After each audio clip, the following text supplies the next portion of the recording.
In this video, I'm going to show you every single new thing in Ableton Live 10, but I want to start with a real-world test of its new effects. So I've got this track that has been laying around forever. I recorded the drums years ago when I lived in a place big enough that I could have drums. I'm going to lay down the rest of what it needs tonight and use that to demonstrate some of Live's new devices.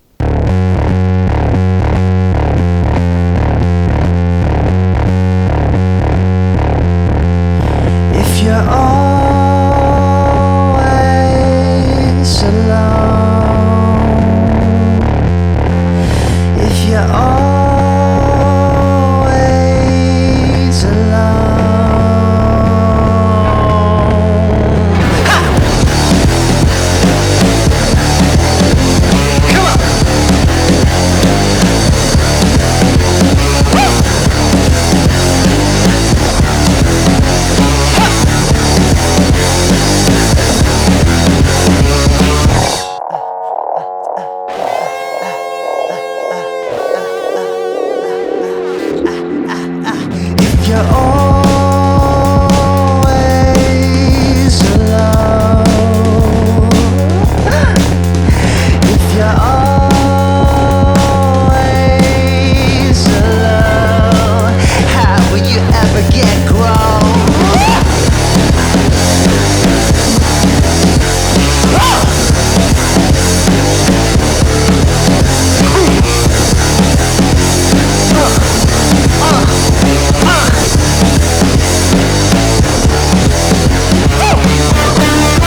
This pedal device is definitely usable. You've been hearing my guitar with no effects other than pedals, so if you're also running some amp sims or other effects, maybe you'd never be able to tell the difference between a pedal and this device. It's pretty good. Just to give you some clean examples, let me show you the best tones I could dial in with each of pedal's modes. So there's overdrive, fuzz, and distortion.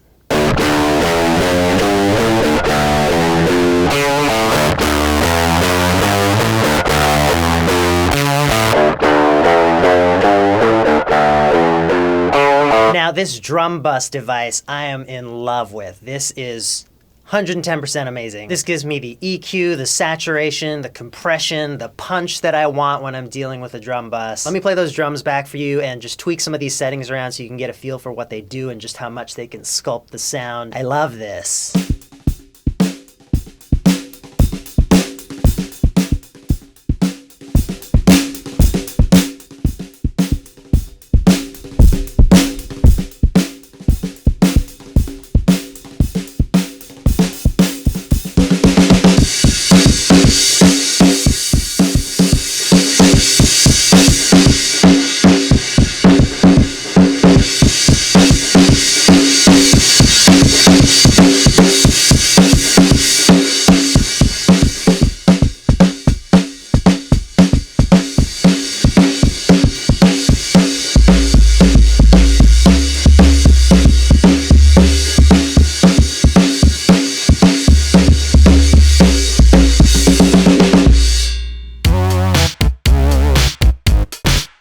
Wavetable is Ableton's new synthesizer device, which uses wavetable synthesis. Basically, that means there are lots of different types of waveforms that are looped really quickly to generate tones, and you can morph between the different waves over time to create more complex sounds. Let me demo some presets for you here, and then I'll show you how to navigate the plugin.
So like any synthesizer with this many features, you can get a ton of different kinds of sounds out of it. I think where it really shines is in those complex, morphing, wavetable-y sounds. So let me give you the quick rundown of how it's laid out. You've got two oscillators where you can choose between all of these different waveforms, wavetables I should say, and this slider lets you morph between the waves in the table. Let's pop in and look at these oscillator effects. So right now I haven't got any on, and I have an envelope sweeping through this wavetable real quick. You can see it move like that. So check this out. There is an FM mode.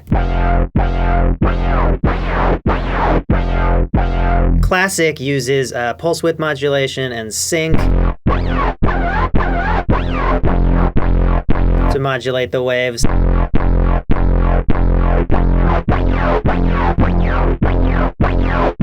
And modern is a phase distortion approach.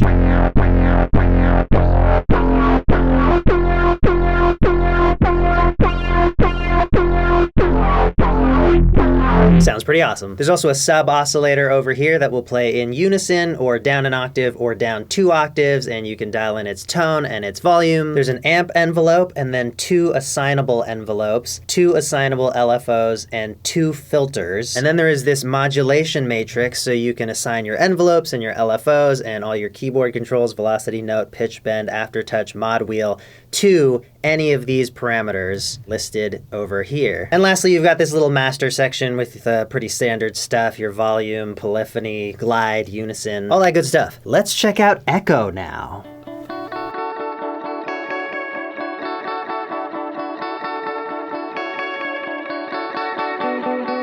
Echo is a delay effect styled after classic analog tape delays. It's super easy to use, but you can get a really wide range of sounds out of it, and I'll play you some examples. I'm really happy that Ableton has made this because a lot of their effects are very utilitarian, which is a great thing, but it's nice sometimes to have options for something with a bit more flavor and character to add to the mix. So all the examples I'm about to play you are my electric guitar recorded direct into Ableton with no effects other than echo. I'll start with a couple weird ones to give you a sense of the internal modulation that can happen with it.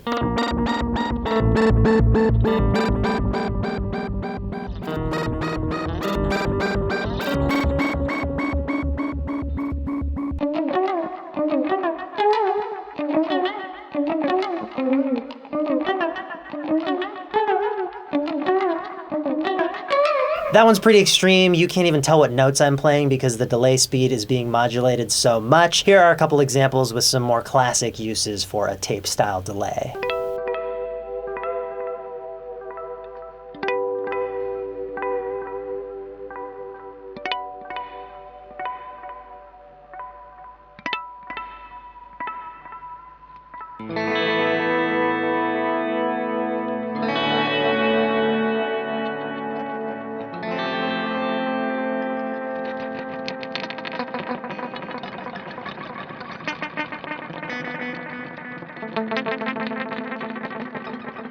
So a lot of you were asking for this video, and I'm happy to oblige. As you know, I've been an Ableton Power user forever. I use it almost every single day. I think it's the best music software on the planet. In Live 10, there are a few really big, cool changes and additions that I'm really excited about, but there are also a whole bunch of really small improvements that I think are just gonna add up to a way better workflow and a way better experience of working with this program. They've done some stuff that people have been asking them to do forever. They've also come up with some new stuff that is actually pretty innovative.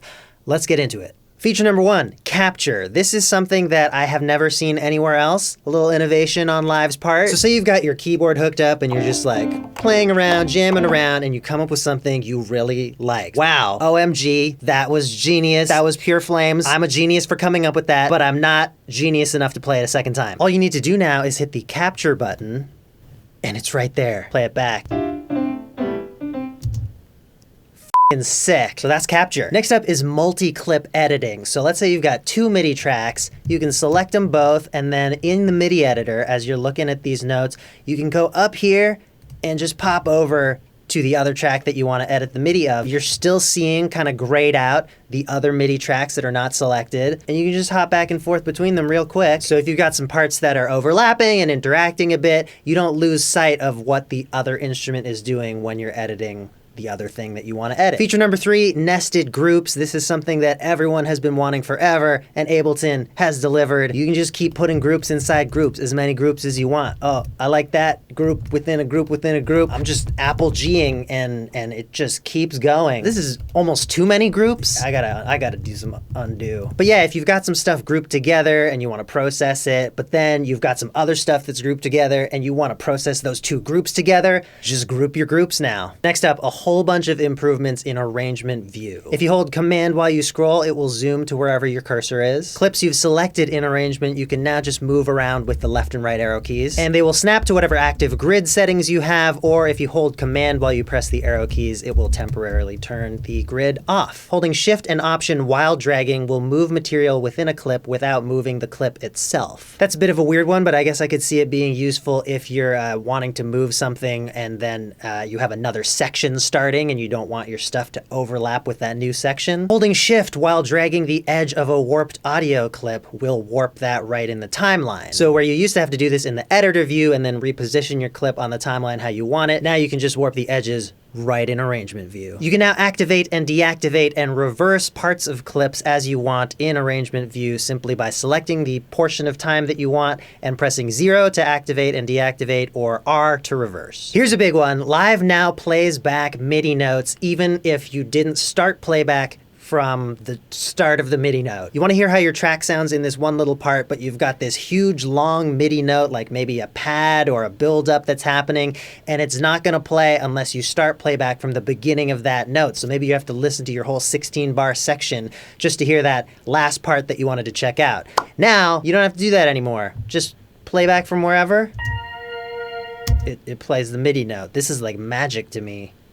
Double-clicking a MIDI track in the arrangement view will create a MIDI clip that is the length of the current grid setting. That's pretty sweet. It's a super fast way to create new clips. If you have any time selection, whether in arrangement view or editing view, pressing Z will zoom right into it, and pressing Shift-Z will zoom back out. On US keyboards, I don't know why just US keyboards, you can press plus to zoom in, and minus is zoom out. In arrangement view, if you press S or go to View Show All Tracks, it will minimize all tracks and show you as many as possible on your screen. And then there's a whole bunch of tiny improvements to how automation behaves, so working with breakpoints is easier. You can move them vertically more easily without moving them horizontally by accident. You can move them horizontally and have them snap to the grid or not. Automation segments can be moved horizontally. Automation values are displayed when hovering anywhere along an automation line. The A key now toggles automation lanes. With all these new keyboard shortcuts, the keyboard now does not trigger MIDI by default. You need to toggle that on with a keyboard shortcut, which is M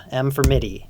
Here's one that I love. MIDI notes are now the same color as their clip color, rather than all just being one, usually red color, depending on your live theme. You can tag and color code stuff in the browser now, up to 7 colors. There are also numerous improvements to Max for Live and Push, which I won't go over in this video. I just wanted to make this all about the software. So I hope this video was helpful for you. Subscribe and turn on notifications if you haven't already, because I'm doing weird music stuff on this channel all the time. I'll be back with a new video very soon.